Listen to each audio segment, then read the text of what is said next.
Hello, everybody. My name is Benny, and welcome to The Fool's Apprentice. Today, we have a special guest, my first guest on my channel, so I'm super excited. I reached out to Lisa Papez, who generously agreed to come on and have a general chat with me, especially about us newcomers. So, with no further ado, hi, Lisa. How are you doing?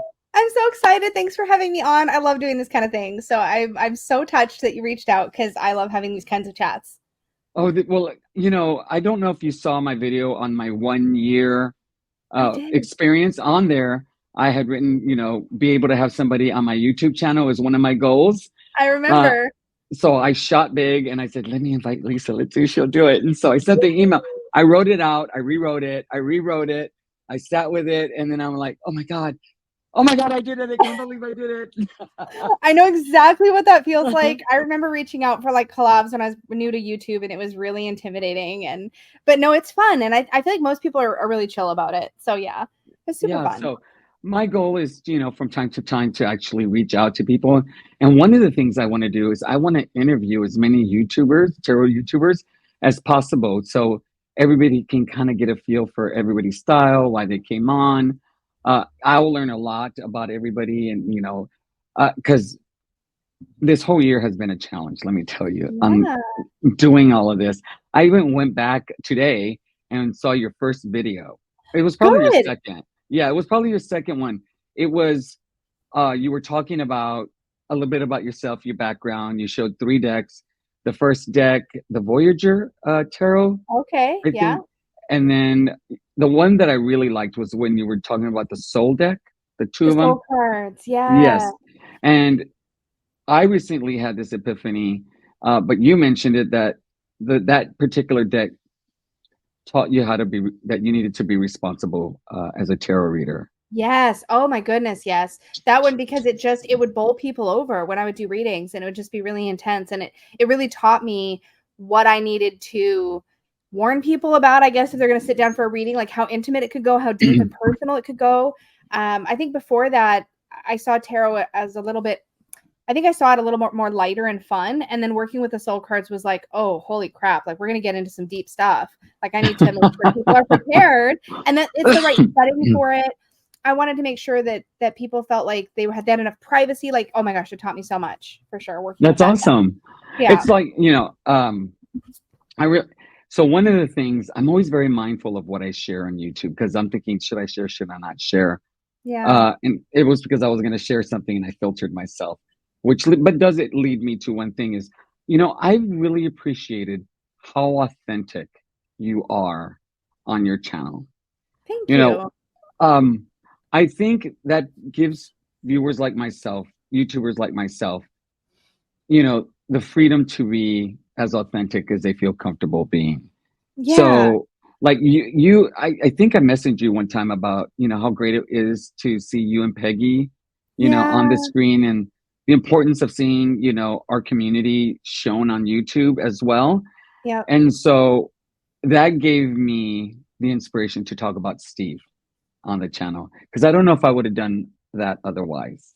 Yeah. Because Oh, that means so much to me because I think the thing is, I, the best way I know how to put this is probably not the best way to put it, but the best way I know how to put this is that my favorite type of personal like activism is in being myself in the world as if I have every right to be that in the world, and then letting the mhm, people around me sort of respond and adjust to that, and like being it's a soft type, or maybe some would even say like a passive type of activism. But to me, I'm really mhm. passionate about it because I feel like one of the boldest things we can do in the world is literally just exist in it as we are without apologizing for that. Yes, You yes. know? Yes, and I do. I was in the Marine Corps when I was actually, I was in my teens. My mother had a Oh, sign for me to join the Marine Corps.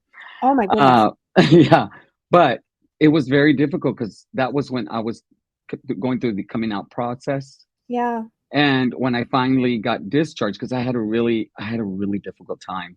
Yeah. And when I got out, I decided I would never not live my authentic self Yeah. until and I still do in my life all over. Like I am a walking billboard for a gay man in our community. Like I walk into a room and they're like, "Oh, there's that gay guy." Yeah. Yeah. Ping, ping, ping. I love Yeah, it. but when I'm a platform like this, I don't, it's new to me, so I don't know how free I can be. I don't Yeah. know how it will be received.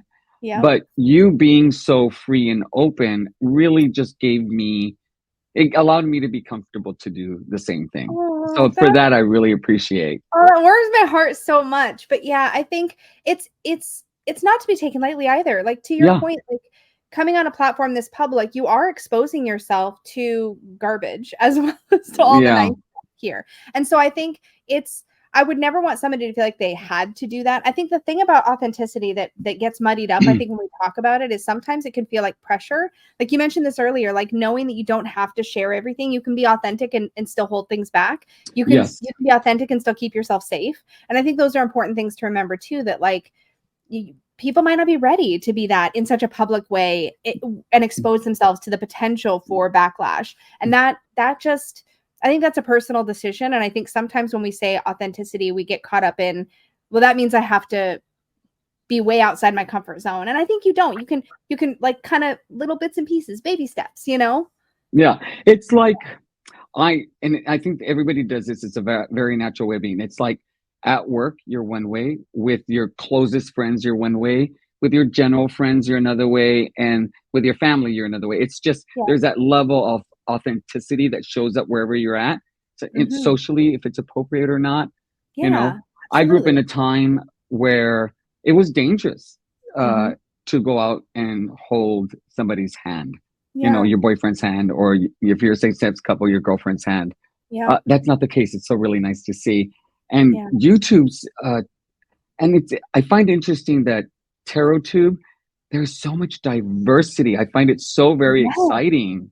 Yeah, we have a really great community that I think is made up of so many people from so many different types of backgrounds and so many walks of life. And I think that's great that we get to see that slice of life through the lens of like this is this thing we have all in common, that we're all intrigued by tarot, or we're learning tarot, or we're interested in it, or we enjoy getting readings, or whatever it might be. But there's this common thread that sort of brings us all together. That's the fun thing about any common interest group, I think, is that you get to have that commonality among you. It sort of gives you a sense of belonging right from jump, I think, if you're open to that. I like that. Okay.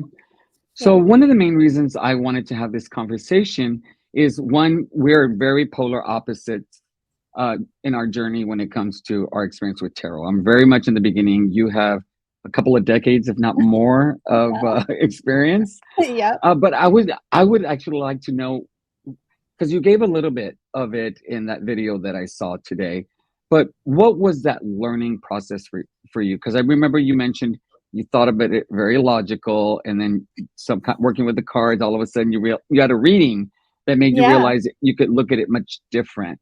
So what did that Yeah. first year or two look like for you?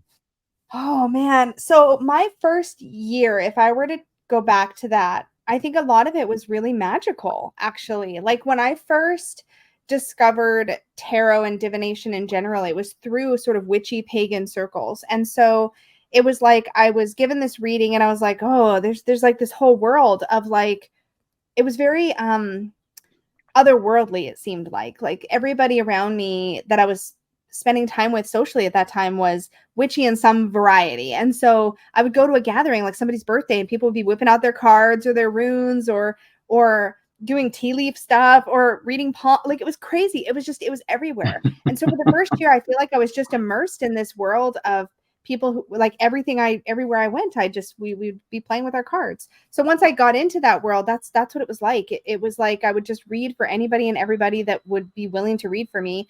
And back then, it felt like this very edgy thing, this very subversive thing that was sort of it was sort of this almost closeted type experience. It'd be like going to the gay bar, only I was going to hang out with my Mm. pagan friends and we were doing tarot. You know, it was the same kind of feeling where it wasn't mainstream. It wasn't something that felt like I could just chat about with just anybody. So if anybody Hmm. was into it, I was there. I was there with my cards. I wanted to read. I wanted to get readings. We did exchanges. It was almost fanatical, but it was very experiential. Like that first year wasn't study for me. It was experience. It was Oh my experience. God, I'm so Yeah. jealous because I don't have that kind of community here. Yeah. I live in San Antonio, Texas, a very conservative city, very Yeah. conservative state. And right now, our country is really leaning, to a very conservative point of view. And so I don't have that experience. So I wish I had, because being that immersed, you just glean all this knowledge that Yeah. you don't necessarily do if you're sitting like I do at a desk reading a book, watching videos. Well, It's a very different experience. yeah, and the culture around tarot and divination was just different then. Like we're talking like it was like mid late 90s, early aughts, I guess you would say. Now I used to always say early 2000s, but whatever. The kids these days say early aughts. But back then, the environment around tarot, like it was seen as this very witchy, like I said, kind of occult, subversive kind of thing. So the only way to get that community that I experienced was that I was like going to specifically like pagan events. Like I was very in that world. And so, yeah, if you're living in an area without a lot of access to that, and even if you did have access, I just feel as though the culture around it is different now. It's mainstream in a Hmm. way that it wasn't then. So the way that people would gather, it just feels different now. I don't think I could find that now either, if that makes any sense. Like I feel like that No, was a it does then. make sense. Yeah. So it's part area, but it's also part just the culture around tarot has changed so much, and not in a bad way. It's just different now. Yeah, I've watched you, Danny, and Dustin and Dawn talk about like how things have changed, like decks themselves.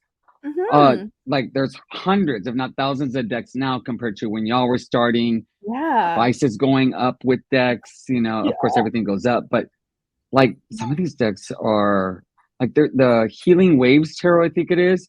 Like I just recently saw it on eBay for like $1,000. That's ridiculous. Nobody's gonna buy it for that. I hope. I hope. If you, Well, yeah, you maybe have to he's a be careful. millionaire that Yeah, I likes know. tarot.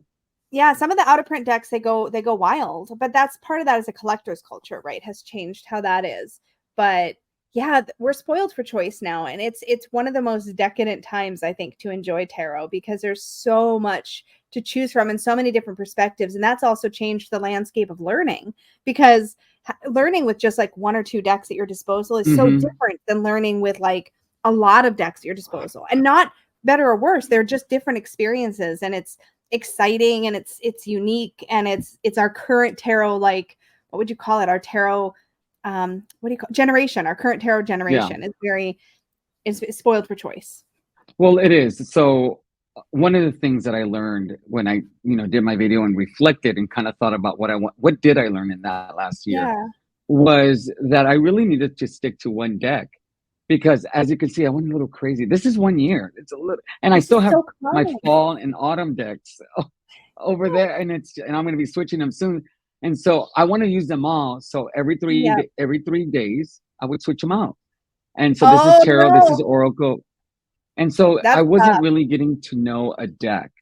And Yeah. so that's one thing that I realized. It is part of the culture is like all these decks can kind of muddle things. They can. And also that first, like I had the same experience actually, not when I was new to tarot because there just wasn't as much available, but when I was new to tarot tube, absolutely. Like my first year, same experience as you, just a ton of stuff coming in because I was like, where have I been? Because I didn't know Yeah. social media tarot existed. I wasn't on that. And when I discovered it, it started with the wild unknown, and then the deck world went wild, at least from where I sat. And there was all these unique decks, and I was like, oh, I've got to try them all. And I think that's actually an interesting thing, that if it's within your comfort level and lifestyle and interest to do that, having the opportunity to explore so many different perspectives of tarot is great. But like you said, sometimes it's helpful to sort of like restrain and kind of like dive a little deeper, get to know a deck a little bit better, and start to build those relationships so that you can like really feel comfortable. But man, it's fun though. But I just wanted to, I guess, validate that that's a very common experience. Yeah, Like, I see it when on Facebook when we all talk. Like I tend to comment on yours and Dawn's Facebook groups quite a bit, and yeah, people I can tell that I'm not the only one. So yeah. after that first year, did you ever take a time to kind of structurally, you know, learn the deck? Like you wrote cards out, you wrote definitions, you had a journal, you sat for an hour and studied. No, like the funny thing is, my first like, so I did that wild like play pull cards, like I was saying, that first year, and but I also was only working with initially like really one deck for tarot, and then I had a couple oracle decks. I had the soul cards and the Fairies Oracle by Brian Froud, and the Tao Oracle. I think that was basically almost all I had for the first year or so. So my way of learning the tarot was I picked my first deck was the Osho Zen Tarot, and I picked up that set and I read the book once all the way through, and then I threw the book in the trash. That's what I did. Because I didn't think I would ever learn it if I was relying on the book. Now, I'm a huge lover of tarot guidebooks, so a lot of people are like, "What are you talking? What, you threw it in the trash?" Like, this was the 90s, man. I was just like, I don't want to rely on it, so I'm just gonna throw it away. Then I can't rely on it. I can't use it as a crutch. And the sad thing about that is that I missed it, and I later on went and reacquired the set so that I could so I could have it. I now have one, the guidebook for it. But I just read it once, and then I just made myself work with the deck to learn it. So that was the closest thing to an intense study period I had. But study, that kind of deep dive, really dig in study, I've only really done a lot of that over the last like 5 to 10 years, to be honest. Not at all in the first beginning. Just so you know, that's Steve over there. He's on the iPad. They say hi, Steve. Yeah, he doesn't. He wants nothing to do with the camera. Unlike Peggy, he's like, yeah. So, who was the one? Did someone inspire you to start doing a deep dive, or was it something that you saw somebody do and you just kind of thought, "Oh, I want to do that"? No, it was just, I guess it was me knowing myself. And because in the beginning, I was so convinced, I was like, there's got to be a logical reason this works. And I think in a lot of ways, learning tarot for me was more of a personal experiment. Like, is this actually a thing? Like, does this do what other people can do this thing? Can I do this thing? And so it was very experimental. But no, the idea of like sort of getting to know one deck, I guess for me, it was like the only way I'm going to learn is to really just stick with this one deck. And then I would say maybe a couple of years in, I started to get a few others. I actually amassed at the time what was a fairly decent little collection of decks. I probably had maybe 15, maybe 20 even at one point. And then I started kind of branching out a bit. But even then, every time I just wanted to do a reading, I'd always go back to my Osho Zen. It was sort of to me, the Osho Zen Tarot was what the RWS is to other people. Like, it was like my home base. Okay. Yeah. All right. And you were mentioning that you were kind of trying to figure out if this was real. You had mentioned that in the first video. Did there come a point where you just went all in? Yes, this is real. This is, I'm taking it on 100%. I have no more doubts. Yep. I was reading. There was a few of those moments, but I was reading for a friend of mine, and I laid some cards down, and I basically just asked him a question, and I can't remember specifically. It was very personal for him, but I asked him a question. I was like, "Oh, so did blah blah blah happen when you were like, younger?" And he was like, his face just like it's like all the blood drained out of his face, and he just looked at me and was like, "Yeah," And at some point in that reading, he got very emotional and he started to cry. And that's when, around that time, I noticed that every reading I was doing was going to these very deep personal places. And I was making people cry. This is one of the reasons for a bit I almost got like, not afraid to do readings, but certainly like really blunt with my warnings. Like, hey, this can go deep. This can go personal.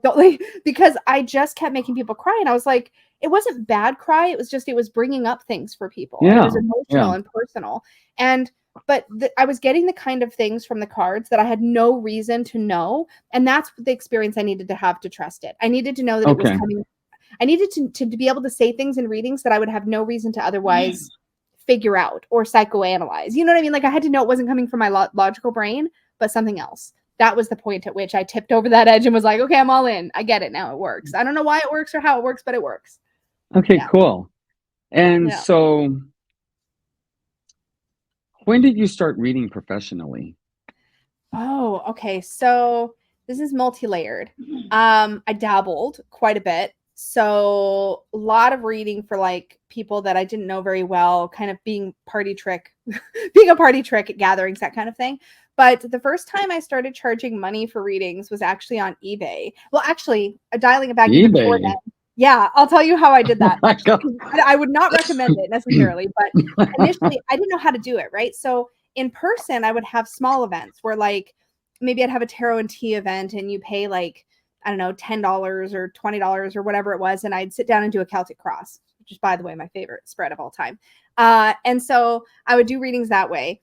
And that was kind of, I never considered myself like a professional. And even the eBay thing, I didn't consider myself a professional. But first, I would do free readings to get feedback, to make sure that I felt confident enough to like ask for money for a reading. I was like, I wanted to make Yeah. sure that I had something going. And I would also get professional readings and make sure that, like, you know, I pay attention, like what kind of disclosures and like warnings are people giving, that kind of thing. Oh, that's really smart. Yeah. And then for eBay, I was just like, well, I did handwritten readings. So I would sell a listing probably for like $20. I can't remember. And this was a long time ago, maybe like, I don't know, it had to have been at least 10 years. Time is weird. I think it was before I came to Canada. No, it would have been before. So that is, I guess, over 20. You know what? Time is, I don't understand time. It's fine. It was a long time ago. You But yeah, blinked and all of a sudden 20 years passed. yeah, I know. So I was just thinking it had to be before I was married. I think I did it before Peggy and I were married, and we've been married 17 years. So it's got to have been a long time ago. Anyways, I would basically just create a basic listing that said how many minimum word count of a report, like written reading, they'd get, and ask them their question, and people would buy the listing, and I would deliver the reading via email. Like, video is so much better now, but that's how I would do distance readings. That's how I began. And then over time, yeah, just other events. Like when I was a yoga teacher, I'd sometimes have tarot and tea events. You were a yoga teacher? Yeah. Oh, yeah. I actually was a yoga teacher, trained other teachers teacher. Yeah. Oh my gosh. Yeah. There's a whole story there. Yep. I had a yoga studio, the whole bit, like my own method of yoga that I taught. Yeah. I think I do remember you mentioning that in one video, the studio part. Yeah. So, well, one of the things that I'm going to be doing is that I think it's a natural progression is to start doing free readings. So there's a couple areas that I know where I could just sit where there are a lot of people and then just practice. Yeah. Festivals and things like that are great places to pull out your cards, or that sort of thing, for sure. I've done a few readings for friends. Yeah. One of them, okay. So let me see if this has happened to you. I was doing a reading for a friend of mine, actually a colleague at work, and she found out that I was doing the cards, so she wanted a reading. So I gave her a reading, and she wanted to know about, the things she should be mindful, as she moves forward in her life. And when I was doing the reading, I had this very, very clear, vivid image of her on her deathbed. Oh my God. And she was very serene and very happy. Aww. And it was associated to the card saying if she lived by her personal values and kept her boundaries and was there for herself first, that was where she would end up. And that's a beautiful message. But it hit me like I was like, is this real? Like did I just imagine that? But I really had this image. It was so clear, like I can see it right now. I haven't had it since, but gave me a type of clairvoyance, right? Like that's basically getting an image.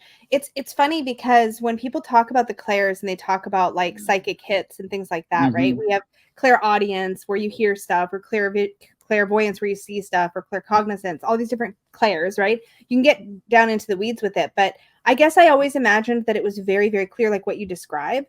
I don't get clear images like that very often, but I almost always get an image when I'm doing a reading, whether it's distance or in person.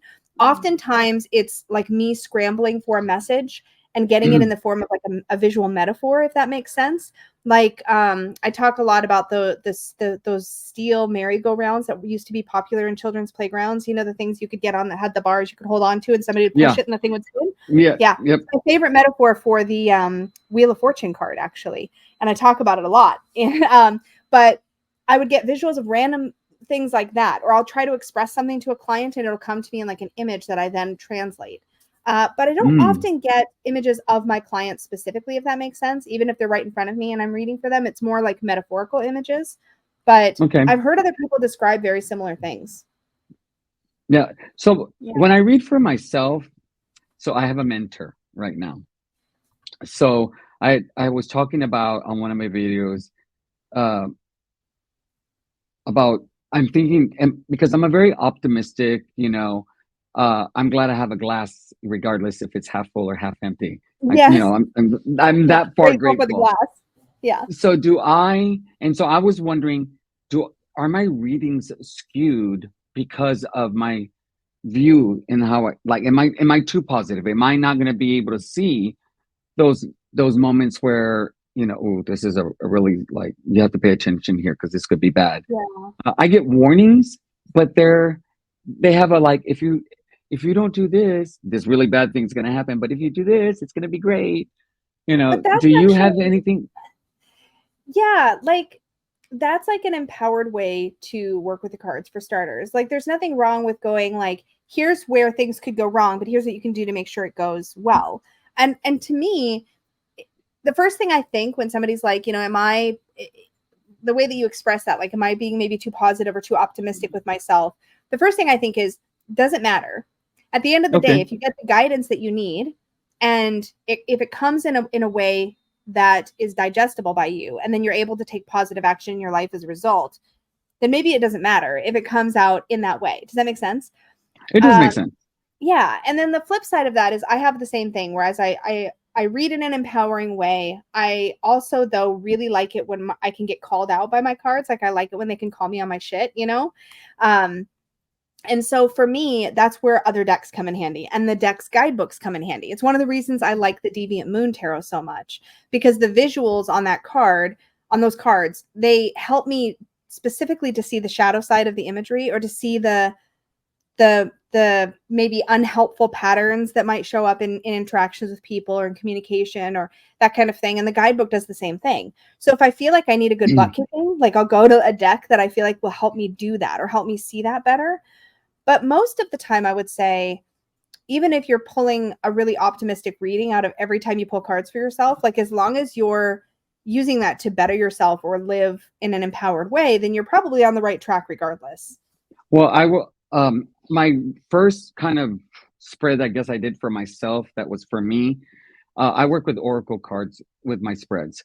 So it was a 3 card pull. The first one would, so like I would talk about how can I be of service to my patients at work? Yeah. How can I grow spiritually today? What is one thing that Mm, I can do today to grow and realize my authentic self or my true self or my better self? And so the yeah. middle card, which is the Oracle card, would give me the overarching theme. Like this is the theme. And then the card on the left would give me direction on what I needed to do. And the card on the right would kind of like give me instructions on how to do that. Oh, And that's so good. then I saw one of your videos and you gave me, let me see, remember it. Oh my gosh. I just had it in my head. I use it all the time. Is it a 3 card Um, spread? it's the 3 cards. The one on the left is what can get in the way. The card on the right is what can you do to make sure you accomplish your goal? So I think the middle one was, um, what do I focus on today? Yeah, No, something it like was that. from you. It was from Yeah. you. And I, Yeah. I did Which that for a one? while, Yeah. but once I did my 1 year and realized I really need to deep dive into one deck, I stopped Yeah. doing that. So I'm Yeah. just doing 1 card a day. That's what Yeah. I'm doing. One card is good. If you get bored with one card, though, it can really stall your learning. My favorite, like if I'm going to pull a daily spread, my two go tos are energy obstacle advice. Like, what's the energy for the day? What's the obstacle I'm going to face? And what's the advice? And so that is good overall. It keeps me more interested in a daily pull. And then the other one I really like is the daily conversation spread, which I've talked about, which is organic. It's like you pull the first card, just like a card of the day. And then based on that message, you then ask a follow-up question. So like let's say you pull, I don't know, um, the 10 of Swords, something really difficult, right? And the message is like, this is crap, like it's just bad. And you're like, okay, well, it's bad. Cool. Okay. Is there anything I can do to make it better? And then you draw another card and you maybe engage with that card. And then based on that message from that card, let's say you pull the 4 of Cups, and it's like, okay, well, maybe the way to make it better today is to focus on what is good around you instead of just trying to find the next best thing. And then it's like, okay, cool. Then maybe I ask a second follow-up question and ask something like, okay, so if I focus on the positive, I can at least manage today. How can I practice self-care today to support myself through this? And then maybe pull another card. So it's like this kind of like, instead of a predefined spread, it's like you start with a card and then you just kind of chat with your deck and maybe pull 1 or 2 follow-ups if you feel like you need them. And I Yeah. like that because it keeps me from getting bored, because I get so bored with a card of the day. I've done it. I always pull something, but it gets boring for me. And when it gets boring, I find that I'm like, okay, yeah, it's a tower day. Cool, cool, cool. And then I just put the card away.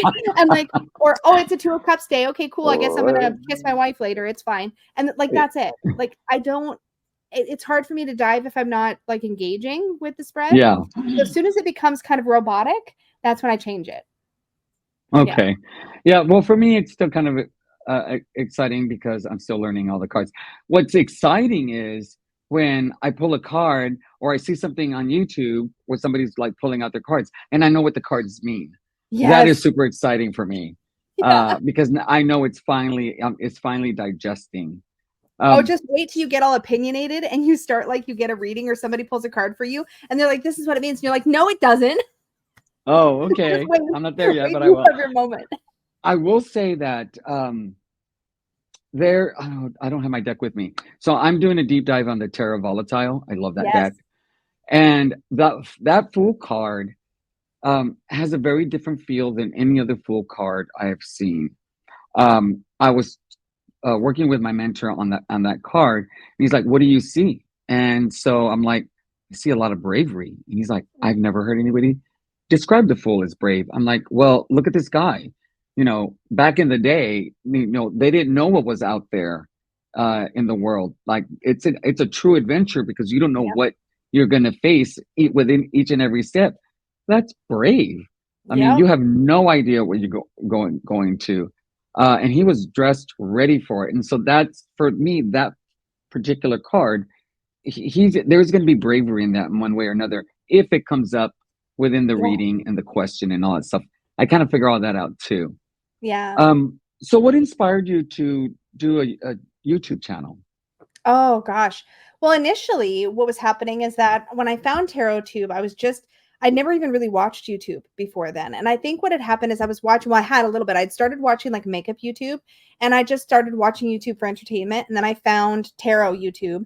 And I think I found it just because I looked it up. I was like, well, if people are talking about makeup, maybe somebody out there is talking about tarot. And I looked it up and I felt Oh, like I was very new to YouTube at the time. And then I found this like group of people, a whole bunch of different people all over the place talking about tarot and witchy topics. And I started watching and I was lurking. I was very shy. I didn't like comment. I didn't even have an account. I don't think I didn't chat in chats. I lurked. I watched, didn't comment, didn't do anything, just like watched.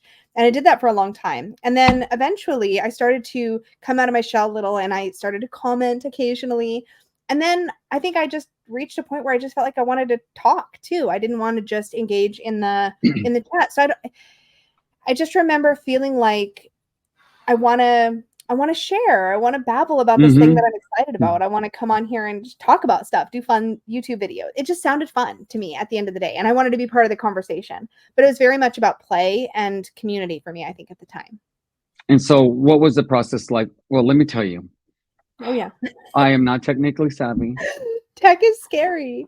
I found it but I'm one of those people, I get a little crazy. Oh, So me I too. looked at YouTube, like I looked at 100 YouTubes about Yep. cameras, and then another 100 videos on YouTube about lighting, and then Yep. then little by little, I had like my top 10 cameras that I would buy. Then I Yep. would review it, and then I like Yep. between these two, it was crazy. Yep.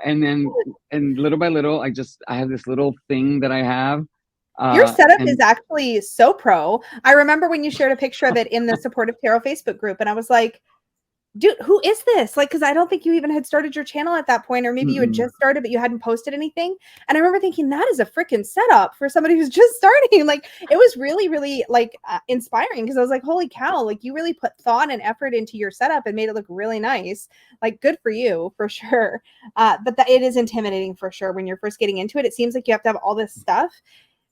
It's one of the ways I think we avoid starting, to be honest. Like, Mm-hmm. I actually got lucky because when I had the yoga studio, Peggy and I were talking about making videos, and I went through this whole rigmarole then. I'm like, well, I can't make YouTube videos. I need to have a fancy microphone. I need to have all this Mm-hmm. fancy camera equipment. I don't have all this Yep. stuff. And she was getting so frustrated with me. She's like, just freaking start filming something. You don't need all this stuff. And I'm like, yes, I do. Yes, I do. And so I kind of went through that whole phase when I had the studio. So when it came to tarot, you know what I did? I literally just hooked up my freaking tablet and was like, I'll just record on this. It's fine. Like, cause I'd already gone through that whole phase with trying to have all the stuff. And so when it came to tarot, I was just super casual about it. I was like, okay, I'll just record on this old tablet. Not me. I was so uptight. So I watched a lot of videos on how to start a YouTube channel. Yeah. The constant uh, advice through all of them was just start. Yep. Just start. You don't Yep. need anything fancy. You got your phone, you got this, just start. And I Yep. was like, no, I need a camera, I need a light, I need to buy a Because it's desk, I need, scary. It's I think the thing is it's really, really scary to put yourself out there. So like you don't want to look like a fool. So you're yeah. nervous. Like it's literally the entire like your channel name is so appropriate. Like I'd love to hear more about that because that's the exact experience of the fool. And the funny thing about the fool is that to step into the fool, he's not carrying anything. He's literally just going with the shirt on his back and like what tiny little bit can fit in that little satchel over his shoulder. There's no but it's really hard to do that. We bring our insecurities with it. Like we feel like we need to have all this stuff, and it's because it's scary to put yourself out there. So it's almost like the stuff becomes the way you keep yourself from feeling so Yeah. like you know what I mean? Vulnerable. Yeah, vulnerable. Exactly. Yeah. Exactly. Well, just the name. Okay. So I had come up Yeah. with a name. It had to do with, okay. So I was looking for someone this is why I started YouTube. I was looking for somebody who just started their journey and I wanted to see what it progressed like because that's who I could relate to the most. Yes. And it'd give me, maybe I'd get some tips, figure out things out. And there was nobody like that I could Yeah. find. So I said, well, then I'll do it. That's I don't know beautiful. what I'm doing. So I said, I'll do my journey and we'll see what happens. And so, Yeah. well, what would the channel name be? And I just kept thinking, the fool is beginning a new journey. He doesn't know what he's getting into. It's going to Yes. be an adventure. You don't know what's going to happen. And I'm like, well, that's really like who I am right now in this moment doing Yeah. this. I am the fool. But I'm not going to call myself the fool because, and then I said, I am his apprentice. I am learning from him. And so Yeah. that's how the name came about. It's And I love my name. brilliant. Yeah, Love it's my name. brilliant, and it immediately tells people what they're doing here. Like, you're bringing people along with your journey, and I think it's really awesome that you did that because I think a lot of people don't feel like they can come on YouTube until they have some sort of expertise to share, and that's not what YouTube's about. Like, I think YouTube's for anybody at any stage of the journey, and like you now can be that resource for people who are just starting and want to follow along and have somebody they can relate to who's also just learning, and I think that's great. Yeah, I think I'm okay. There are a lot of ways where I'm okay. Just I'm like I like to think I'm very authentic. I am who I am, and if I can label it, if I can say, look, I'm you guys, so just give me some grace. Yeah. Then I've labeled it. New guy, he's gonna make mistakes. And Yeah. I've made so many. Um, We all but do. and so I the challenges that you faced when you first started, like the first 3 4 years, compared to the challenges you face now, what kind of challenges do you face as Oh. you, let's say, in the last couple of years? Because you're pretty experienced. You have a really good tool belt. Yeah.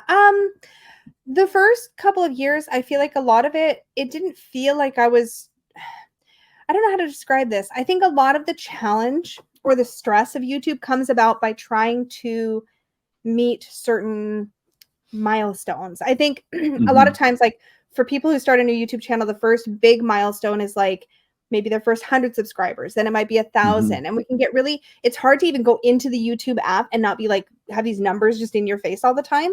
And I think in the beginning, it's really easy to just think like to get hung up on all of that. And I was really lucky because in the beginning, I was really just joining a conversation. I didn't have any skin in the game. I wasn't trying to like specifically grow anything. I just wanted to chat with people that I had kind of gotten to know as a commenter.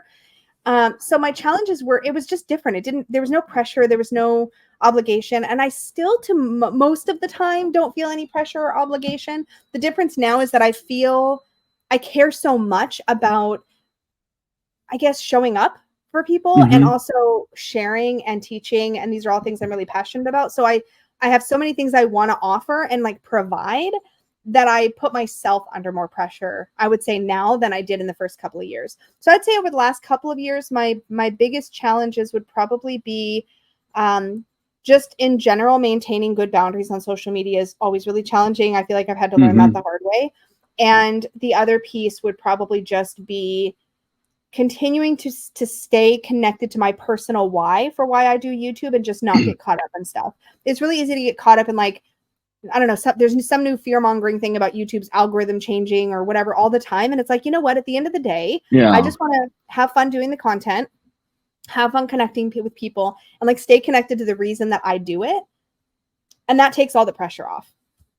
I feel like Well, I've I been will really say, lucky, to be honest. as a viewer, I can tell you that the reason I keep coming back is, one, I can tell that you're having a lot of fun, and therefore I have a lot of fun. I love when you laugh at yourself. That's my favorite part.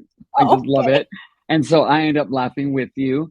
Two Yeah. is I know that you really care about giving us this information because you want us to be able to enjoy and have this ride that you've experienced. You Yeah. want us to learn. You know, you're a great motivator. I don't know if you realize you're a great motivator. You know, I feel encouraged to continue Oh, my studies. That's why you, Dawn, Kelly, she's not on, from Truth and Story, and Katie are the ones that I always would go back to because I have that sense. Kelly, it's because she's just like, she can talk about all these different divination practices, and yep. like, and an educational level. She's a PhD, and Oh, for real. I'm like pen and paper. Yeah. You know, Yep. with you, it's just like, you're my friend. I'm going to lay back and I'm going to enjoy the things, and I can comment Yeah. with everybody else. I feel like a sense of community. With Dawn, she just provides a different kind of perspective. Her journaling, I'm in awe of. I I was Mm-hmm. inspired to do a journal because of her. It was my Elements journal. I did a video on it. It was horrible. I was like, oh my god, this is so sad. It's like it's like a Charlie Brown Christmas tree in the version of a journal. So I put That's it how my aside. journaling is. Yeah, my journaling is not cute. My journaling is functional. I cannot do And dawn Katie journaling. Flower, It's not going to happen. yeah, and then Katie, you know, she was just so calming to listen to. You know, she Yeah. was just, I mean, and I really do miss her, but I haven't seen all her videos. So little by little, I'm going back and watching her Oh, other yeah, you've got videos. lots of library content you can get caught up on for Yeah, sure. yeah. Yeah. So it's those people, there's something about everybody that I'm learning from. Yeah. And all of y'all make it fun. Because if I Good. didn't, if this was, and I was another learning lesson, I put a lot of pressure on myself to learn Yeah. the meanings at a certain amount of time. I need to know them all in a year, all of them. I still don't And know them. I think that's the thing to like, oh, it's one of those things where you know them, but like you also don't. Like there's always new layers that'll make you feel like you don't know anything. Like you'll listen to somebody speaking and be like, I never realized that and that were lined up. And I mhm. think that's the exciting thing about tarot is like we don't have to ever feel done learning. There's always new layers. That's my favorite part. Like Yeah, if I felt like I was done, like I knew it all, like I'd be bored. I wouldn't, you know what I mean? Like I want to always true. do What I'm finding, this is, so people ask me about like how hard it is to learn all this stuff. I said it's like learning a new language. it. You know, Mm-hmm. I used to be a sign language interpreter, and the more at the beginning, the more I knew, the more I realized I didn't really know very much compared Yeah. to what. And so when I changed careers, at the end, I still knew there was so much growth that needed to occur, even though I was very proficient at my job. And so that's what I'm finding now. It's this new language that I'm learning. Yeah. And every time I peel back a layer, there's all of a sudden, it's like a book. You chain one page, and there's all the rest of this book on the back end. Bye, babe. It's just, but it is exciting. Very, very Yeah. exciting. Who are your favorite YouTubers? Oh gosh. Do you have Kelly any? the Truth and Story is my OG. Like definitely Yeah. she is my like she was my original. I think Kelly at the Truth and Story and Kellyanne Maddox and who Ah, else did we Killian. watch Yeah. back then? Yeah, big inspirations for me. Kelly at the Truth and Story is still my favorite person to put on and just let play and like listen to her talk about a deck. She was actually one of the people that I think gave me the permission. Like I didn't need the permission, but like watching her content gave me Yeah. permission to make long videos because all the YouTube stuff says keep your videos short. Like you need like watch time. Like don't make long videos. People won't watch long videos. And I'm like, but I freaking love watching long videos. So I kind of, and it was Kelly's videos that I would think of when I'm like, I like watching long videos, because Kelly would do these really long, deep, like walkthroughs of decks. And I just loved just sipping coffee or, you know, something and just watching her. So I love her stuff. And then of course I was really drawn to Dawn Michelle and Danny and Dustin were people that I honed in on early. Obviously, we all Oh got yeah, to know each y'all other. built a really good relationship. Yeah, and it's funny because we started out, like, I started out just being like kind of a fan, you know, like I would just Danny's energy and her content is so refreshing to me because she just really is like so comfortable doing her own thing and has so much magic in the way that she expresses herself and like shares content, and it's so meaningful to her, and I You love know that. what I love and appreciate is like she's a straight shooter. She'll tell you how it is. She doesn't like 100%. it. She'll use choice words. Yeah. She'll give you the facial expressions. I Oh love that yeah. about her. I know, she's so dynamic. And then Dustin would bring this like esoteric knowledge and like go in deep and hard on like the history and like the Yes, symbolism yes. and stuff. And I love that. But what I think I liked the most was just being able to load up a playlist with so many different people with so many different perspectives and just soak it all up. Like it's just TarotTube is great for that. Just great for that. And Imogen Walters, oh my gosh, I loved her. I miss her Imogen so much. Walters. She was definitely I gone before you came on scene, I think. But Okay. Does she have videos still up? I don't think her channel's even there Okay. anymore. I don't think. But she had this just lovely, bubbly, sweet kind of energy. I really, really enjoyed her. And of course I watched a ton of Katie Flowers and Mm-hmm. loved her energy. And there's like a whole bunch of people, I feel like. But yeah, it was just like I was just a mad subscriber. I would subscribe to anybody and everybody that I saw making content that caught my eye, and just my watch later list would be like 20, 30, 50 I videos on the regular. I have 36 to 40 people I follow. Yeah. Oh my gosh. Yeah. It's gonna grow. Just give it time. Well, I deleted like half and then they came back on. That's Because the I'm like, I thing. can't Like, watch yeah, everybody. I know I do the same thing. I'm always adding new people, and I tend to follow a lot of smaller channels. And I think partly that's because I've got the few big channels that I really like, the big being relative, but I like those. Mm-hmm. But like I love smaller channels because everybody just there's so many unique perspectives and people care Mm-hmm. less about um it's like there's a certain thing that seems to happen when you get over a certain subscriber count where a lot of times people just feel like they need to be more maybe professional or whatever. And so the refreshing thing about smaller channels is there's a little less of that and a little bit more just like I'm going to say what I think and like who cares? I'm not invested. And I like that. I like that a lot. Me So too. there's that. I really Yeah. do. Like I Yeah. hope that I'm just like this. I never really want to change. The only thing that I Yeah. want to change is my knowledge base. But Yeah. I want to be able to present the same way as like I am right now. It's Have funny you because you ever said you watched I was just gonna say No, no, you go ahead. you said you watched one of my earliest videos, and I was just sitting here going like, because the thing that for Oh, me changed the most is just how comfortable I am on camera. Like I was that's gonna say that. that's Yeah, the because in biggest. your first window, it looked like you had a little script that you were reading from a little bit, like bullet points. Uh, Oh, I don't and know. I would occasionally bullet point my videos, but I never scripted. When I did formal things, like when I did my like tarot memoir series, I always had like a plan. Like I knew what things I wanted to roughly talk about, but I never read like word for word anything. But I was very like you can see my energy. I was just very like yeah, contained and like very very yes, still. And now you're a I'm like I lot just more want a Greek like dynamic flag. today. Yeah, Yes, and I'm then less contained. yeah, so yeah, I think because we're not used to like when I watch my video, I have to watch my videos because now I edit Yeah, and I listen to myself laughing, and I'm like, okay, that's interesting. I'm having a good time all by yeah, myself, you know. Uh, but I'm yeah, actually really having a good time. And so yeah. it seems as you progress, you just really started having a really great time. Yeah. I And think the difference is like in the beginning, you literally feel like you're talking to an inanimate object, like you're talking to hmm the camera. But I think over time, as you get comments on videos or whatever, you start to realize you're talking to people. And so your vibe changes. You get talking as if you're talking to other people. That's what I feel like. If you look at anybody's original content, you can tell their energy is almost always very muted in the beginning. And then later on, they're much more like open because they just get comfortable being on camera. It's why I say like the reason it doesn't matter about the equipment and stuff is because you're never gonna like look back. At least I don't know anybody that's looked back at their like first handful of videos and been like, these are great. I love these videos. Most of us are like, who is that? Who is that person? You know? I still do that. I record a video and I'm like, oh my God, that's awful. I can't believe I did that. So I'll go look and I'm like, well, it's not that bad. And then I think, oh my God, that came out great. And you're that's a lot of editing that needs to happen. Yeah, it's just like we're our own worst critics, right? So we always see our flaws first.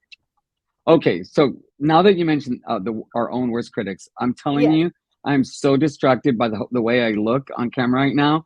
I feel like I'm a burn victim with being so red, and I hit that little button to enhance my look, and I'm like, that's not my skin Is it texture. working? I know. I always notice all the things. I usually notice like some piece of hair is like flying off to the side, or Oh yeah. Once I had a little piece of food right on here, and I'm like, oh my God, oh what are people no. gonna say about me? So anyway, but that I do that quite a bit still. There's always something to hone in on, especially when you're editing and you're watching it back. You're like, oh, why? There's always something. Have you ever taken a tarot course? Tarot courses. Let me think. I've definitely taken courses. I'm just trying to think if like I've never gone to like a formal class. I've gone to symposium stuff, gone to in-person stuff. I've done that. I never went through like any kind of a formal class to learn tarot initially. Nowadays, through various conferences and symposiums and stuff, I've been exposed to a lot of like classwork type stuff. And I've done some online courses. I have one parked that I bought from Kelly at The Truth and Story that I still haven't been able to sit down and do on the OMs that I'm super excited to do. And I've done I'm trying to think, there was some other ones a while back that I also did. Usually one-offs. Usually somebody will have some course on some interesting topic and I'll pick that up, but it's always been distance learning other than like conferences and things like that. Never like a formal class. Yeah, I've taken 2 courses, which is leading me to my next question. What inspired you to do tarot on training wheels? Because I'm going to tell you, I loved it. And I'll give you my experience of it, but I want to know, where did this come from? How did you decide how it was going to be structured? Like what came up for you that you decided to do this? Well, gosh, I knew that I wanted to do courses. I knew that was something that I wanted to do, like trajectory wise. I wanted to, because I love teaching. I've always loved teaching. Any form of teaching. I'm a huge fan. It was my favorite thing about yoga was teaching. And actually, I really loved teaching other teachers. Like that's my favorite thing, is to empower other people to go and do a thing. Like I just love it. It's my passion. And I like, so yeah, that I knew I was going to want to teach tarot in some capacity. But what I wanted to do was teach it in a way that I felt was really accessible. And so Tarot with Training Wheels came about because of the way that I personally learned tarot. Like I mentioned, I got the Osho Zen Tarot and then I read the book and threw it away. But the Osho Zen Tarot, what made it unique is that every card had a keyword on it. It didn't say Knight of Pentacles or Four of Wands or whatever on it. It just had a keyword. There was no title, just a keyword. So like even the Queen of Pentacles, for example, or the Queen of Earth in that deck, you don't say anything about queen or anything on the deck. You just see the word sharing or whatever it is, you know. I'm trying to think of different ones off the top of my head. Like the King of Swords is control. So I didn't learn the deck. I didn't learn tarot by learning these convoluted titles and like what they represented. I learned the tarot by learning a keyword for every card. And it really opened up this passion for recognizing how huge of a jumping off point a single word can be for learning tarot. If you have just one word and you can go, okay, this is kind of the core concept of this card, that to me was so much easier than trying to understand all these various layers of like Pamela Coleman Smith's illustration and all these little things that are tucked away in the images, or like the thought and all the esoteric stuff. So for me, it was like keyword, single keyword, and ideally one that makes sense to you personally, the best way to learn. That was just my lived experience and what worked for me so well. So I just wanted to share that. And then, so what I did is I created Tarot with Training Wheels and Tarot Bootcamp for Beginners, my website course. I created them at the exact same time. And so what I did was I basically made both courses. I filmed both courses within the same, I think, month actually, but I plotted out all the content. I wanted Tarot with Training Wheels to be completely free and to be complete, because there's so many tarot like courses you find online that are free, but like you get to a certain point and you're not done, but it's like, okay, now to get the rest, like now you sign up. And it kind of, they Yeah. bury the lead a little. And I just wanted something that was complete, that could fully empower somebody to go learn the tarot and they'd never have to purchase a thing. But at the same time, for those people that wanted to go deeper, I wanted to have boot camp available so that same idea, but it just is much more comprehensive to offer that as a thing on the side. So I kind of built both at the same time. That was kind of the story around all that. Well, let me tell you what I think. The tarot on training wheels, I think, is really important because this is like part of your professional life is Yeah. YouTube and tarot and your readings, and I wholeheartedly believe in pro bono work. Yeah. I did pro bono work as an interpreter, and being able to give back to the community is really important to me. Yeah. And that's what tarot on training wheels is for me, is you saying, look, I got this that I'm going to give to y'all so y'all can, grow from it. And Yes. I commend you because I don't know if anybody else has like a true blue lesson from beginning to end where somebody like me who just got on had a place where, because like when I first started, I was like, oh my God, where do I begin? Mm-hmm. I got all these books, like I bought all these books, I bought these decks, and I really had no idea where to begin. Yeah. And so It's that one of those really, things where really like, helped me.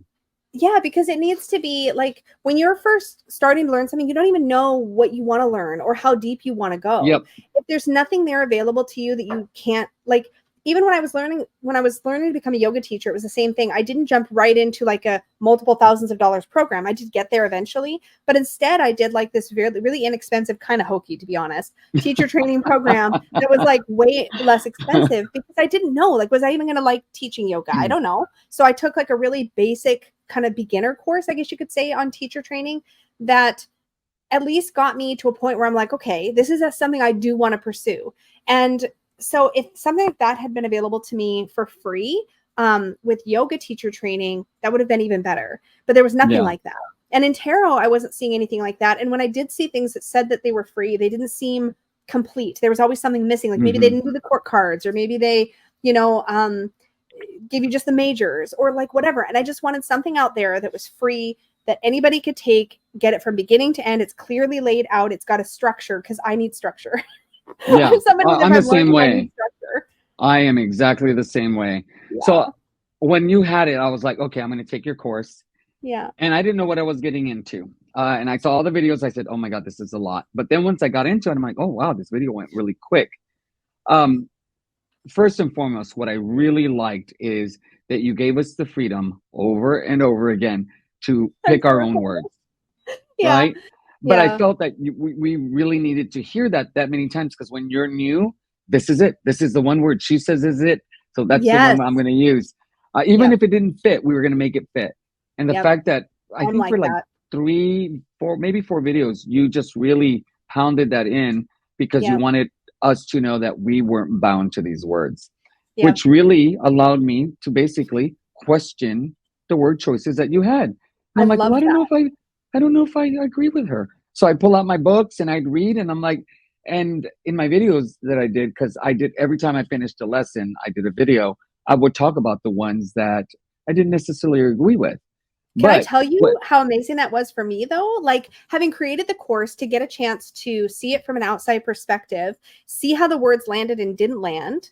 That was incredibly valuable for me as a teacher to see it from that other side. And your videos, in turn, informed me back again and had me questioning in a good way, like some of my own choices about keywords. And I know I totally cut you off, but I didn't want to forget to say that. No, I'm it's so sorry. fine. That's fine. Yeah. So, but what it did is that because you made me feel comfortable in saying, I don't know. It made me critically think. It Yes. made that particular card more personable and more memorable because I worked with it a little bit more. I had to be very analytical with it. I really delve into the card more. I Yeah. will say the most exciting word of the whole series, which blew my mind away. Of course, and I'm not picking it because it's the Fool, but it was the Fool. The word risk. I Yeah. was just like, oh my God, yes. Like if Yeah. I look at every single Fool card that I have, I could see risk in every single one of them. And Yes. so, and that really does open up all it's like opening up a door and seeing a brand new world and Yeah. all the other things that it could mean. So I thought Yeah. that was great. Oh, thank you. I'm Yeah. so happy to hear when stuff like that lands for people and that it works for people. It's the most rewarding thing ever to go like, okay, because that's what I get. That's what I get out of watching other people walk through tarot decks. Like this is what I got a lot out of watching videos like Kelly with the Truth and Story. She'd go through a deck and she'd say, "Oh, this is something I see in this card," and I'd be like, "Oh, that's so cool," and it make you think about the card different. So yeah, Hmm. I love that. I love to hear that that lands. That's amazing. I ended up, and so I took two other courses. Well, Kellyanne Maddox, I kind of went through it, but I didn't go from beginning to end. I just picked and chose what I was interested. But I ended up recently taking Kelly's Truth and Story. I took one of her courses, a live course, Oh, uh, nice. and it was really, really good. It was very academic. Yeah. I learned a lot. Yeah. She, oh man, she knows these cards like the back of her hand, and she spoke. I understood everything she said, but it was so packed with such rich information that it was too much for me to digest. And the wonderful thing that she does is you keep the recordings forever, so Good. I get to Yeah. go back and do them over. And right now I'm watching. She's going through the major arcana, but she's talking about them historically as this was the fool was like in that time as a real person, what power they had, what power they didn't have. She talked about, in fact, really, he had a lot more power than the king at times because he had no restraints, because there were no Uh-huh. expectations, because he's a Yep. fool. But he actually Yep. has a lot more power than people think. Yep. So I'm seeing that different perspective. So it's really I love that. interesting. Yeah, it's so So, fun. The learning process is so fun. and let me see, how is that core, training tarot and training wheels different from the one that you have on your site that people can purchase? So the biggest thing is with Tarot with Training Wheels, I honed it into one keyword. That's it. With Tarot Bootcamp for Beginners, I take people through sort of a tour of the elements, and they build their own vocabulary for the elements. They build their own vocabulary for the numbers. They sort of start to create they build one tool on top of another. They learn the archetypes for the majors and work with those. And then I'm trying to remember how it goes. So we go majors, we go the elements, we go the numbers, we go through the minors. And with that, so you know how in Tarot Training Wheels you write a single keyword on every single card? In Yeah. Tarot Bootcamp for Beginners, you build a deck. So you start with, Oh. I literally provide printables, but or you can buy blank tarot cards, but you literally start and you start to associate colors and various words. So when you're done with Tarot Bootcamp, you have a deck of cards and each card has multiple words on it. So it's not just one word, but you're building a bit of a vocabulary for every card. So that by the end of it, you have this like deck of cards that you can then use next to other decks and see like, okay, when I'm looking at my Tarot Bootcamp Fool card with all these words on it that I've associated with it, how does that compare to what I see in this random Fool card from Tarot Volatile or the She-Wolf Tarot or, whatever deck you might be looking at. So it's meant to give you like this tool, and then you can also read with your bootcamp deck. It's not meant to be pretty. It's literally just words. Some people can Mine wouldn't decorate be. them. No, most of us it's just color and words, and it's a mess. But it's really cool process to kind of go through and slowly kind of build your own personal vocabulary around the tarot. Yeah. Very cool. Yes. Yeah, What keeps you like interested in the tarot? It keeps you motivated to do your channel, continues like you're doing a deck. We'll talk about your deck in a minute. oh my God. But what is it that continues you to be like really, because it's evident you're really excited about tarot. I'm a nerd. That's what it is. I mean, like you're a couple of decades later, and you're just I'm a as nerd. excited. It's Yeah. because you're a nerd. That's what it is. No, it's I'm a total nerd. Like when I'm one of those people that if I'm really passionate about a subject, I want to know everything about it. And then I won't shut up about it. I was just as obnoxious with yoga. Maybe not quite as bad because yoga was like a 10-year thing and tarot is now going on a 30-year thing. But God, 30 years. well, yeah, it would have been early 90s or mid 90s rather. Sorry, mid to late 90s when I started. So yeah, now that we're in 2023, like I'm approaching that mark. Yeah. But it's interesting because I think the tarot, I've always been hugely fascinated by sort of human behavior and psychology. If I had been able to go through the sort of track that I had intended, I was going into psychology. So the idea of psychology, of human behavior, of empowerment. I'm really passionate about like self-worth and like personal growth, and tarot just fits so beautifully into all of those spaces. And then also you add the layer of like my interest in magic and like the ways in which we can um engage with something bigger than us that Hmm. keeps the mysticism of tarot alive for me personally. All of those things together. But I've been working with it so long as a tool and have seen its benefits in my own life and the way that it's supported me throughout so many difficult, really hard, or really good times in my life. Like I've always had the tarot there as a support.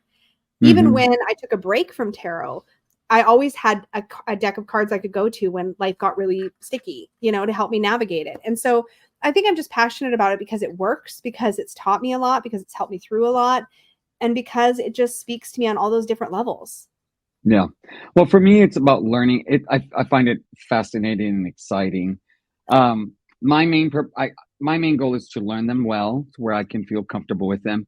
But they are part of my spiritual practice. I intend to do Yeah. a video of what that looks like. But every morning, it is.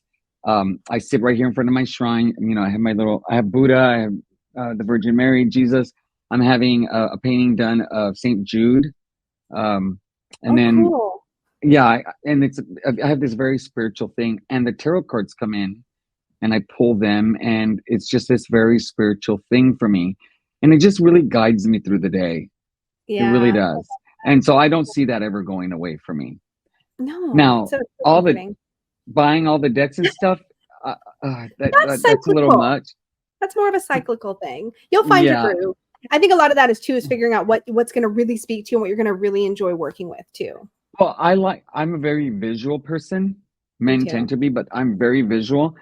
And I love art. I love art books. And so these are like little art books that, because I find them so beautiful and so fascinating. So I Yes. may not use them, but I'll pull them out and I'll just look at them because I Yep. think they're just gorgeous, you know, and I love that I have it, you know. Yeah. Yeah, it's a beautiful way to collect art too, because there's so much. I mean, 78 art pieces, 78 Hmm. interpretations, artistic interpretations of a concept. Especially once you understand the concepts, that's just food for the soul to be able to just look at all these different perspectives on similar concepts and just see how different artists or different creators take on those concepts. And oh yeah, that's oh, I love that. You've done that a few times. You'll pull out a card and you're like, oh my God, I can see this and this and this. And let's say you're talking about the Queen of Pentacles, and I'm like, I have no idea where you see that. But it's because I don't have that I don't have that knowledge base yet. But Yeah. I'm starting to notice cards that, let's say, 8, 9 months ago, I just couldn't see the meaning Yeah. compared to the base Rider Waite Smith image. Yeah. Today I can see it. So I know I love eventually that. I will, but it Yeah. those are the moments that really excite me, that okay, I am learning it, because sometimes I feel like I just don't feel like I'm progressing, but those little glimmers Yeah. of knowledge that show up make it very clear that I They am. make a huge difference. Yeah. And it'll build over time. It's like layer after layer after layer after layer. And like each new thing you learn becomes a part of your vocabulary for that particular card. Like when you describe learning tarot as a language, that's Hmm. spot on because that's what it is. You learn all this different stuff. 1 second here. Yeah, I yeah, gotta sure, just sure.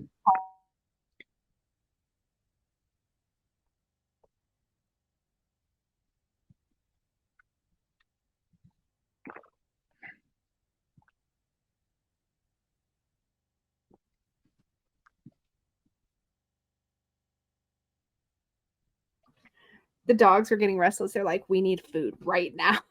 Peggy Well, had let her me tell headphones you, on. I had told Steve we were having our interview, and I'm like, Yeah. so go to the bedroom.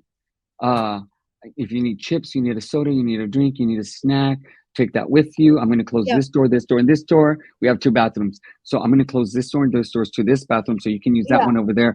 Because, you know, I Yeah. was going a little crazy. And then I was Yeah. like, oh my God, I need to stop. Steve, just come in. And I Do was what thinking you about want. you It's fine. and Peggy. I was like, Peggy's in the background all the time. Just do Yep. what you want. So I'm Yep. literally here with you. And then he's coughing and sniffling. And I'm like, he has no clue that he's coughing and sniffling through this whole thing Oh, I didn't hear him at all. So you're because probably good. I'm so uptight. I can be so Yeah, I get like uptight. that too. That'll change over time, but like I still am sometimes like that. So yeah, I totally. Sometimes. Hey, hush. Sometimes. Peggy says hi. Hi, Hi. Peggy. Who am I saying hi to? Benny, here. Hi, I'm gonna Benny. flip the camera around for a second. Hi. Hello. How are you? Hi. Hi. She's feeding the doggos. I'm feeding the dog. Oh, yeah, that's Anyway. Steve's job too. Yeah, there you go. Say what? He said that's Steve's job too. Oh, there you go. Yeah. Keep the dogs quiet. They bark loud. Yeah. Anyway, thank you for that. We just needed to deal with the doggos before they started barking. It's okay. Your deck collection. So Oh yes. I wanted to talk about your deck collection because your first video had maybe 24, maybe a little more than that, right Hanging on the behind wall. you Yeah. on the wall next to a door. And today is like I can't see an empty wall No, it in your grew. videos. It grew. Yeah, it definitely grew. I think when I started, that's probably accurate. I think I probably had somewhere around 30, maybe Mhm. up to 50. And I know it must have been around 30 because I remember in my first 1 or 2 years on YouTube, my goal was like, okay, I'm not going to go over 52 because that's one tarot deck per week. Because I rotate, I usually rotate my decks weekly. I'm like, well, 50. I'm laughing at you then. Yeah. Anyways, so I was like, 52 is probably my limit. And then I was like, well, shoot, I'm over 52 now. What? And then I was at a certain. I'm like, okay, 100. I won't go over 100 tarot. Now this is not tarot and oracle combined. This is tarot only. I won't go over 100. Well, we're over that now. But I've reached a point in my collection now where it's been stable now for quite a while. Like decks come in and decks go out, but it stays pretty much at the same level. And it stopped kind of growing because there's just things come in and they replace other things. But I don't really once I get to a certain point, it feels unmanageable or it starts to feel too cluttery or whatever. And then I have to let things go. So it evolves. I would say it's a very organic collection. There's things that stay and they never budge. And then there's things that, I do declutters and things like that. So things do move out and come back in. So have you I'm curious. I've been very lucky in this year to have gotten decks that are very difficult to get. Like the Lubanco. I got that after it went crazy. She found a little box, and so she put it up, and I got that. Cool. Also the Yoki. What is it called? Oh, the Yokai Yochi. Yokai? Yes, I got that one. And then I can never pronounce it. That's why I'm pulling it down. The Akultate. Oculi occulti. Oculi Yes, occulti. yeah, this one. Occultati. Oh, that's right. Oculi occultati. Not many. A woman in Australia. I said, okay, I'm going to take a leap of faith, and I got it. And I was shocked that Danny had it as well. On your Three Fat Readers, she brought it out like one of the ones that she would save. I was like, wow. And then this one, the white one, the Black Violet, the first edition, right? That's the first edition. This is the one that they made a mistake on, and it's the white back. Oh, I don't think I even heard about that. I know about the Black Violet Tarot, but I wasn't aware of a mistake version. So there was a mistake that happened with the manufacturer. The backs were supposed to be black with black gloss flowers, and they made it white with black gloss flowers. And there was only 250 of them. And I just happened to get lucky and I got it. And it's not my aesthetic, so I'm saving it to trade for another deck that will be difficult to find. So it was an investment to get. But I've been really lucky, really lucky. Like my next one, I want to get the Spoiler Tarot, which I think everybody wants to get that one. Is there... I had a chance to get that one and I just didn't. Yeah. Do you have decks that you're like, oh my God, after they went out of print that you were like, oh my God, I'm so glad I got it? I feel like there's decks that I'm still looking for that I would love to get that I have a very hard time paying out of print deck prices for things because I've just seen in the years, I've seen too many things where it's like been out of print for a while and then it comes back in print or it comes back in print mass market. And so it's like, I can only imagine what that would feel like for me. And plenty of times it comes back, but we don't like the mass market version and you're still happy you have the out of print version. But I know my luck. I would like spend like $300 on an out of print deck, and like freaking next month it would come out of print, like mass market for $25, and I'd be like, "What announcement! You said, Llewellyn picked it up." Like that would happen. Yeah, exactly. So like, there's decks that I've wanted, like the Lisa Hunt Fairy Tale Tarot. It is coming back, so I've held off. and the Whimsical Tarot, which I had and traded away when I did my deck purge before deck purging was a thing. I did it in like, I don't know, 2010 or something. I purged a bunch of decks, and some of those I miss and I keep my eyes out for in case I can get them back. Whimsical Yeah. Tarot was one of them. The Llewellyn Guyan Tarot I'm curious about, but not curious enough to pay an out of print price. I don't like the Schiffer version. So like there's things like that, but there's other decks that I ended up with because somebody gifted it to me or sold it to me at a reasonable price or whatever after it was out of print. And I've been very, very blessed that way. So I've ended up with decks that I'm really grateful for. Oh, that's one, the Majestic Earth. I'm glad I didn't sleep on the Yes. Majestic Earth Tarot. That's one that I got. I thought it was beautiful, but I was not quite sure. Got it, fell in love with it, and it went out of print fairly quickly. So grateful I bought that when that was in print. And my Mons Tarot. I'm just thinking what else. My first edition Mons Tarot was actually gifted to me when it was out of print. And I still treasure that version. So yeah, you talk about that deck a lot. Like that is your favorite deck. Yeah. It's funny because it's special, but it's not the one I use the most, which is so interesting. Oh, but what do you use the most? Oh, Do probably you if I mind were sharing?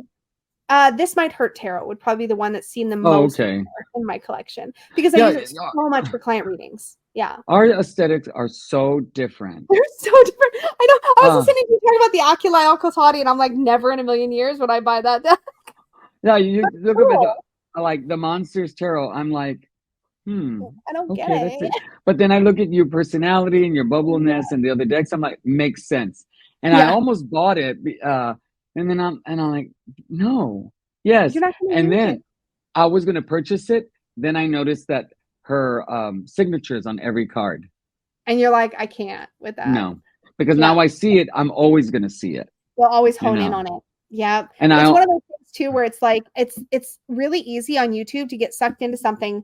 And I see this a lot. I've experienced this where I'm like, somebody I appreciate watching on YouTube loves something so much that I'm like, I must love it. And so many times I've done that and I haven't liked the thing when it's come in. So I've gotten better at that. But it's so tempting when you see somebody be really enthusiastic about something. You're like, oh, I'm sure I'll like that. But you have to like really like ask yourself, am I going to use that? Or do I just like it because so and so likes it? You know, there's a deck I finally like 2 weeks ago I posted on you and Dawn's Facebook about a deck I really wanted, and then the deck was like $50, but shipping was $40. Oh, and so I paused. Was it a Scylla deck? Was it a Scylla Conway deck? No, it's an artist. It's an artist in Europe, I think the Netherlands. Yeah, and they're paintings that she made into a tarot deck. They're beautiful. But I paused, and so I've been watching this YouTuber.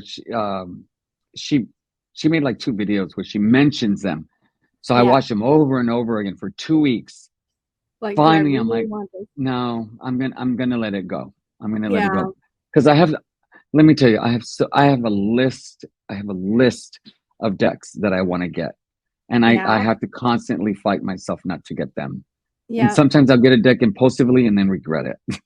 I've definitely had that experience before. Like the most recent one was that mythical, what was that tarot? Folk tarot, the Folk Tales tarot or whatever. Mm-hmm. Mm-hmm. I was like, oh, this is not good. This is not what I'm after right now. But it's a thing though. At the same time, I always am grateful for those experiences because then I learn more about what I do like and what I am into. Yes. Yes. You know, and I after going through I did my video of my collection, I'm starting to figure out, these are the ones that I can let go of. Yeah. No, these I'm never going to let go of. Yeah. So I know we've been talking for quite a bit. So if you don't mind, do you have any questions or anything that you want to talk about real quick? Oh gosh, I can't think of anything off the top of my head right now. I'm loving the conversation though, so I'm pretty much happy to go wherever you want to go. I could talk to you forever. Like I'm a talker, so I'm a talker too. Have you noticed? Yeah, every once in a while. Yeah. You crack me up when you do when you and Danny and Justin are together. Like you just cannot help. Like Lisa, we just got 5. You got 5. Yeah, I know, but these go together, and then I have to just Yeah, I got to sneak in a couple extra. Fine. It cracks me up. I just love it, and you can see that they're like trying to get you to stick to the rules, but it's like. Yeah, they try. They try. They make their best effort. So thinking for the rest of the year, the next year, what's next for you when it comes to tarot and stuff? so many plans. I really am Oh, your so tarot excited. deck. Yes. Yes. That's where I'm going with it. I am so excited to launch Unicorn's Journey Tarot. I think I'm aiming for like maybe like a February Kickstarter. We'll see. There's so many pieces I have to finish and I don't know how long those are going to take. If sooner would be cool, but like I think it's probably going to be February. That's my guess right now, just based on where I'm at work wise. So really excited about that. But I'm already drawing up the contract for Francesca to do an Oracle deck. So I'm kind of that's my full moment because I haven't even launched the Kickstarter for the tarot. So like it could bomb, but like I don't think it will, but it could definitely bomb. But I need the Oracle to exist, so I might as well. And since we're just wrapping up the collaborative work for the tarot, where like I'll send her a description for the card, she'll send me a sketch, I'll approve the sketch, she'll send me back. So we've got this great workflow going where I direct the art and she comes back, but we're finishing that for the tarot now and I'm moving on to other stages of the work, but I want to continue that part of the process. So I figure we might as well start working on the art for the Oracle. So I'm working on that. So that's something. I've got like 3 other decks in my mind too that I want to make. So is your Oracle deck also going to be unicorn themed? Yeah, so it's going to be basically a companion oracle for the tarot. So there'll be the Unicorn Journey Tarot and then the companion oracle. And then I've got a couple of other ideas as well that I want to explore. So those are all happening in my brain. I don't know when my tarot book with Llewellyn is going to come out, but I've submitted my manuscript for that to Llewellyn. So we're moving on to the editing phase of that soon. I think next week I'm getting notes back. So that'll be very exciting. Yeah, so those things are happening. And I have another book idea that I want to explore. So probably more writing, more deck creation in the year ahead for How's sure. the guidebook coming along? I saw your post. Oh, I was literally just writing on it today. So I'm into the fire suit now. So I'm working on the 4 of fire right now in this moment. So, and I'm working through I'm going to be order, really interested to read your guidebook. That's the part I'm really excited about is the guidebook. Yeah, I'm nervous. It's one of those things where there's so many different goals I'm trying to accomplish in the guidebook, and I'm trying to accomplish it succinctly. And if you've watched my content, you know I'm not a very succinct person, but I'm trying to keep it succinct enough where it's digestible, where the book can travel with the deck. That's really important to me because that's something I like about guidebooks. So I don't want to be this like separate, hefty thing. So it's like, how do I distill the information down and get the important pieces? Mystic story, the self-worth theme, the meaning of the card, upright and reverse. How do I get all of that in? And I finally nailed the structure, I think. So I'm going to write it all and see if I can get it into the right shape and size. That's basically going to be the hardest part, is figuring out how to lay it all out and stuff. But I've got lots of help and people I can ask. So yeah. Awesome. Did you see the post on your Facebook page about the book, the Unicorn, the movie that you love so much? The Last Unicorn? Yes. I haven't been on Facebook much today. You need to go on there as soon as we hang up. Okay. Because the gentleman, my words are Peter so bad. Spiegel? Yes, he has come out with 3 books and it's the Unicorn, the Last Unicorn. No. Two of them already sold out. There's only 1 version of the book left. And he only has like 200 printings of it. Ah! I know. So we're gonna wrap it up. Okay. So we're gonna wrap it up. All right. Well, let's just wrap it up here. Because the last thing you need is to be stressed out. Thank you so much for coming on. This has been great. This is so fun. I could do this all freaking day. So this is fun. Yeah, I love it. Yeah. But again, I look forward to your new videos. Thank you so much for coming. Thanks. And go check out. See if you can get a copy of that book. I'm gonna go check right now. Yeah. Okay. Yeah. Message me. I want to know if you got it. I will for sure. I will let you know. Okay. All right. You have a good night. You too. All right. Bye.